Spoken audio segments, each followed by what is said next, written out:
बांग्लादेश में कट्टरपंथी out of control हो रहे हैं। वहां रहने वाले हिंदुओं की जिंदगी पर खतरा मंडरा रहा है। इस बीच बांग्लादेश में मारे गए हिंदू युवक दीप दास का नया वीडियो भी सामने आया है। वीडियो में जिहादियों की भीड़ दीपू दास को फैक्ट्री के अंदर घुसकर खींच लाती है और फिर बड़ी ही बेरहमी के साथ उनकी हत्या कर दी जाती है। ये तस्वीर इस वक्त आपके सामने है। फैक्ट्री से दीपू दास को इस भीड़ ने खींचा और फिर ये जो हजारों की तादाद में भीड़ नजर आ रही है, ये दीपू दास की पीट कर बड़ी ही बेरहमी से हत्या कर देती है। हैरानी की बात यह है कि सब कुछ होता रहा, लेकिन बांग्लादेश में जो पुलिस है वो मूकदर्शक बनी रही। उनके सामने सब कुछ होता रहा, लेकिन पुलिस कुछ नहीं कर पाई। इससे साफ हो जाता है कि यूनुस सरकार के हाथों में से अब कंट्रोल खत्म हो चुका है। जो कट्टरपंथी जमाती संगठन है, उनके हाथों में कंट्रोल आ चुका है। सड़कों पर खुला तांडव किया जा रहा है और खासकर अल्पसंख्यकों को निशाना बनाया जा रहा है।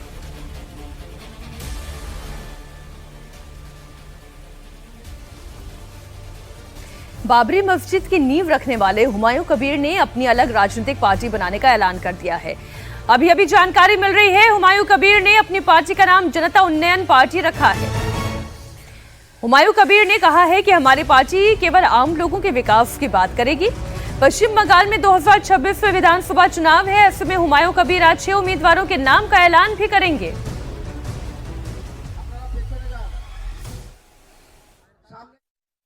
2026 विधानसभा चुनाव से पहले बंगाल में एक और नया पार्टी बनने जा रहा है, जनता उन्नयन पार्टी। जनता उन्नयन पार्टी का चेयरमैन इस वक्त हमारे साथ है, हुमायूं कबीर। उनके साथ बातचीत करेंगे। हुमायूं दा, आपका नया पार्टी जनता उन्नयन पार्टी, इस पार्टी का एजेंडा क्या है, मोटो क्या है इस पार्टी का?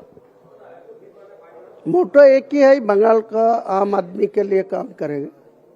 क्या मकसद तो यही है। मेरा ऊपर वाला मेरा मानव होके भेजा, तो मानव के लिए काम करने का ही मेरा मकसद है। दूसरा तो कोई इरादे नहीं। हुमायूं कबीर जी, आप पहले ही कह चुके हो कि 135 सीटों पे आपका पार्टी उम्मीदवार मैदान पे उतारेंगे, तो क्या आज कुछ ऐसे लोगों का नाम भी इस मंच से घोषणा किया जाएगा? मैं 5 से 6 आदमी को उम्मीदवार आज डिक्लेयर करूंगी। वो मेदिनीपुर का 1, मालदा का 1, मुर्शिदाबाद को 4। अच्छा। वो 6 का वो थोड़ा बढ़ सकता 2-1, लेकिन वो जो घोषित करेगी उसी टाइम आपको पता मिल जाएगा। एक और सवाल है, मोहन भगवत ने कहा है ये एक पॉलिटिकल कॉन्स्पिरेसी है बाबरी मस्जिद बनाना, इसके ऊपर आपका क्या टिप्पणी है? देखिए, मोहन भगवत जी को सब कुछ निर्णय लेने का अधिकार है ही नहीं। भारत का जो संविधान है, वो जो राष्ट्रीय स्वयं सेवक का वो लीडर है, सब कुछ जाने वाने का निर्णय लेने का हक उनका है। लेकिन भारत का संविधान में सब लोगों को ही अपना अपना हक है, क्या खाएंगी, क्या पढ़ेंगी, क्या सोचेंगी। तो भगवत जी बोला ठीक है, लेकिन उनका जो गवर्नर है बंगाल का, वो जो 6 तारीख को मैं नींव रखने का बात रखा, उनके 4 दिन पहले वो चीफ मिनिस्टर को वेस्ट बंगाल को लिखा, जो हुमायूं कबीर दंगा लगा रहा है, तो उनको होम अरेस्ट करके रखो।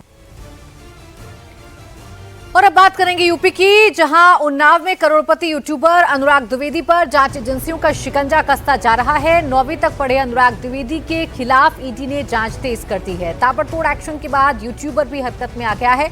बताया जा रहा है कि फंसने के बाद अनुराग द्विवेदी एंड कंपनी ने सोशल मीडिया से 3000 वीडियो ताबड़तोड़ डिलीट कर दिए।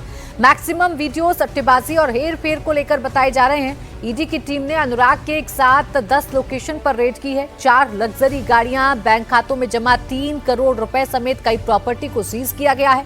दुबई में बैठे अनुराग द्विवेदी से अब पूछताछ की तैयारी है। ईडी की टीम के सवाल तैयार हैं। अनुराग द्विवेदी से पूछताछ की पूरी स्क्रिप्ट रेडी कर ली गई है। यूट्यूबर अनुराग द्विवेदी पर सट्टेबाजी के धंधे में लिप्त होने का आरोप तो है ही। मनी लॉन्ड्रिंग से जुड़े हुए केस में जांच एजेंसियां तफ्तीश भी कर रही हैं। आय से अधिक संपत्ति का मामला दर्ज है। हेर फेर धांधली के जरिए काली कमाई का आरोप है। दुबई समेत विदेशी कनेक्शन से हवाला नेटवर्क के जरिए पैसे व्हाइट करने की जांच की जा रही है। खाते में जमा 3 करोड़ रुपए फ्रीज किए गए हैं। 4 लग्जरी कार्स भी जब्त कर ली गई हैं। अब आपको अनुराग द्विवेदी की शाही शादी का वीडियो दिखाते हैं, जिसके बाद ही शिकंजे में आया है। इसी वीडियो के बाद काफी चर्चा में अनुराग द्विवेदी आया। दुबई में क्रूज पर उन्हें काफी महंगी शादी की, जमकर पैसे बहाए। कुछ महीने से शाही शादी दुबई में क्रूज पर हुई थी, जिसके बाद जांच एजेंसियां भी चौंक गईं और इसके खिलाफ छानबीन का दायरा बढ़ाया तो कई चौंकाने वाले खुलासे होने लगे। अनुराग द्विवेदी के सट्टेबाजी रैकेट पर शिकंजा कसने की पूरी तैयारी है। ईडी की टीम ने 2 महीने पहले लखनऊ के आवास पर रेड मारी थी, जिसके बाद वो दुबई भाग गया था। वहीं पर उसकी शाही शादी का वीडियो भी सामने आया। लग्जरी क्रूज पर उसने पूरी पार्टी ऑर्गेनाइज की थी। आरोप है कि अनुराग ने इलीगल तरीके से सट्टेबाजी का पूरा नेटवर्क बनाया, जिसके बाद उसकी पूरी तस्वीर बदल गई। सट्टेबाजी और टिपिंग के जरिए भारी कमाई की। ईडी ये पड़ताल कर रही है कि क्या भारत से अवैध तरीके से पैसे विदेश भी भेजे गए और फिर ब्लैक मनी को व्हाइट किया गया। को इस बार हाँ भाई, पूरे देश को पता है कि भाई फाइनल होने वाला है पंजाब और बेंगलोर का। दोनों टीमें नहीं है, कौन सी टीम ट्रॉफी उठाएगी ये सवाल सबके मन में चल रहा है। मगर परेशान ना हो, शायद आज की रील अनुराग का एक और वीडियो आपको दिखाते हैं, जिसमें वो सट्टेबाजी को लेकर बात कर रहा है। बताया जाता है कि कुछ साल पहले तक अनुराग की लाइफ बेहद ही सामान्य थी। साइकिल से चलना उसकी दिनचर्या होती थी, लेकिन फैंटेसी, स्पोर्ट्स, क्रिकेट एनालिसिस और सट्टेबाजी से जमकर काली कमाई उसने की। और विशाल प्रताप सिंह हमारे सहयोगी जुड़ गए ज्यादा जानकारी के साथ। विशाल, अभी तक क्या क्या पता चल पाया है अनुराग की काली कमाई के बारे में?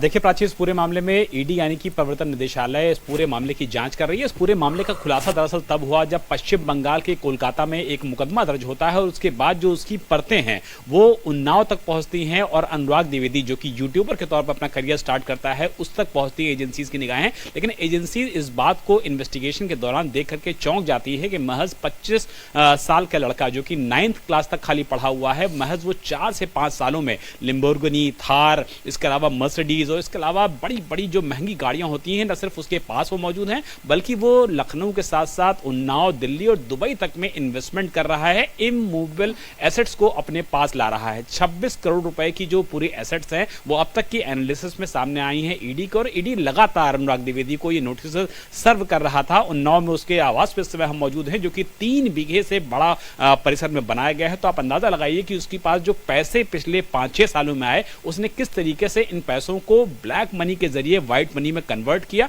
और अभी भी वो दुबई में बैठ करके तरह तरह की बातें कर रहा है, लेकिन अभी तक वो प्रवर्तन निदेशालय के सामने नहीं आया है। लेकिन जिस तरीके से उसके वीडियो सामने आए हैं, जिस तरीके से उसकी जांच में, इन्वेस्टिगेशन में सारी चीजें निकल के सामने आई हैं, वो बताती है कि किस तरीके से अनुराग द्विवेदी अपने यूट्यूब चैनल के माध्यम से लोगों को सट्टेबाजी और बाकी जो गैम्बलिंग की चीजें होती हैं उसको लेकर के किस तरीके से प्रमोट कर रहा है। और जो शिकायत करता है इस मामले में है, उनका ये कहना है कि जब वो 100 रुपए, 200 रुपए, 300 रुपए, 500 रुपए लगाते थे तब वो जीत जाते थे, लेकिन हजारों की रकम और लाखों की रकम सभी लोग हार जाया करते थे। इसीलिए इस पूरे मामले का जो इन्वेस्टिगेशन है वो पैन इंडिया किया जा रहा है प्रवर्तन निदेशालय की तरफ से। जी, बहुत शुक्रिया आपका इस पूरी जानकारी के लिए विशाल।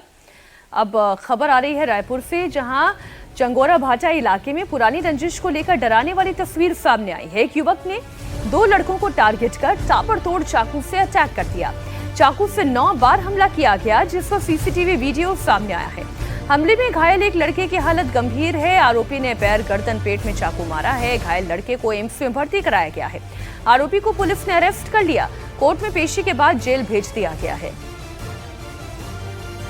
तस्वीरें आप देखें, 2 लड़कों पर अटैक हुआ और हालत गंभीर बनी हुई है। गर्दन पर, पेट पर, पैर पर चोट के निशान हैं। चाकू मारने का ये वीडियो है। देखिए किस तरीके से हाथापाई हो रही है।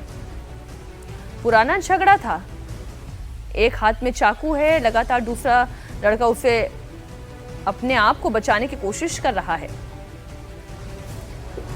मध्य प्रदेश के रीवा में ट्रक चालक से जबरन वसूली करना एक प्राइवेट दलाल को भारी पड़ गया। दलाल ट्रक पर चढ़ा तो चालक ने गाड़ी आगे बढ़ा दी। दलाल को अपनी जान बचाने के लिए चलते ट्रक में करीब 5 किलोमीटर तक लटकना पड़ा। इस दौरान वो गिड़गिड़ाता रहा, लेकिन ट्रक चालक ने गाड़ी नहीं रोकी।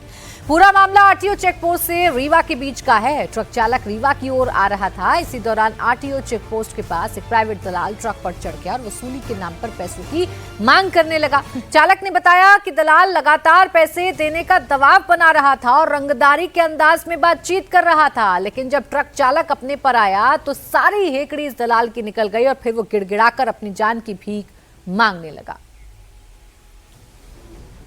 उत्तर प्रदेश के सुल्तानपुर से भी एक चौंकाने वाला मामला सामने आया है। यहां पर बीजेपी विधायक ने जिस शख्स को अस्वस्थ समझकर व्हील चेयर सौंपी, वो कैमरे के सामने ही व्हील चेयर से उठ बैठा और चलने लगा।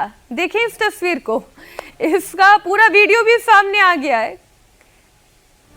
पूरे मामले को लेकर अब बहुत सारे सवाल खड़े हो रहे हैं।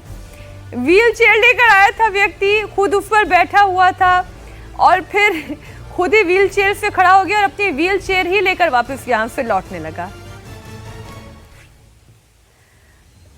कमाल की ये तस्वीर है।